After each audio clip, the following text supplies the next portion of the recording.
Hi guys, I am here with daily use English speaking practice sentences. Dear friends, if we want to learn English, then we must have some sentences which mostly used in our conversation. So these are some such types of sentences.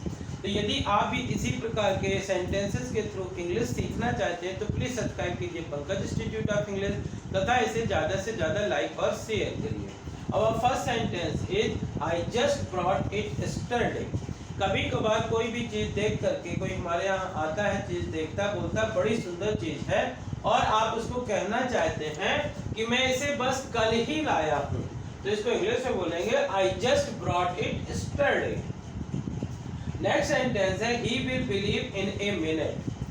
कभी कभार किसी व्यक्ति को आप भेजते हैं या किसी भी सामान के बारे में बताते हैं तो वो विश्वास करता है या नहीं करता है, लेकिन किसी के कहने पर हम ये कह सकते हैं He will believe in a minute. मेरे कहने पर वह 1 मिनट में विश्वास कर लेगा. He will believe in a minute. जब कोई व्यक्ति को किसी के कहीं जाने के लिए हम तैयार करने के लिए बोलते हैं और वो बिल्कुल भी समय नहीं देता है, तुरंत तैयार हो जाता है, तो हम कहते हैं he didn't delay at all.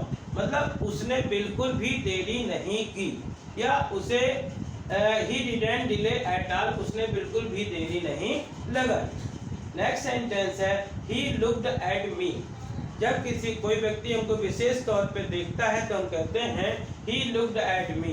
उसने मेरी ओर देखा, उसने मेरी ओर देखा. प्रॉब्लम सबके पास आती है, कोई इसको सॉल्व करता है, तो यदि हम बताना चाहते हैं कि मेरे पास भी प्रॉब्लम थी, in such a way I solved it. in such a way I solved it. इस तरह मैंने इसे हल किया, इस तरह मैंने इसे हल किया. कुछ व्यक्ति होते हैं जो हमेशा गुस्से में रहते हैं, तो इस प्रकार के लोगों को लोग अक्सर और हमेशा गुस्से में बात करते हैं, तो इस प्रकार के लोगों को अक्सर लोग ये कहते हैं do ever talk with love. Do ever talk with love. कभी प्यार से भी बोल लिया करो, कभी प्यार से भी बोल लिया करो. She didn't tell everything. यदि हम कोई बताना चाहते कि उसने इंफॉर्मेशन दी लेकिन पूरी तरह से इंफॉर्मेशन नहीं दी, उसको बोलते हैं She didn't tell everything. उसने पूरी जानकारी नहीं दी या उसने सब कुछ नहीं बताया. What did you lost? जब आप ये कहना चाहते हैं कि आपने तो कुछ खोया ही नहीं, तो बोलते हैं What did you lost? यानी तुमने खोया ही क्या. A large number of people.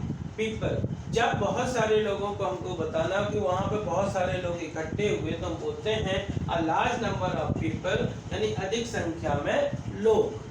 और ह्यूमन मतलब होता है दयालु. यदि हमको कहना है कि गरीबों के प्रति दयालु बनिए, इसको बोलेंगे be human to the poor. Be human to the poor. गरीबों के प्रति दयालु बनो. So dear friends, if you practice these sentences again and again by writing, by listening or by reading, then you can speak English fluently.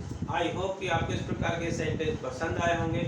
यदि पसंद आए हो तो इन्हें ज़्यादा से ज़्यादा लाइक करिए, शेयर करिए, और यदि आप चैनल के लिए नए हैं तो प्लीज़ इसे सब्सक्राइब करिए, बेल आइकॉन को प्रेस करिए ताकि इस प्रकार के वीडियो जब भी अपलोड हों तो उनका नोटिफिकेशन आप तक पहुँच सके. Thank you for watching.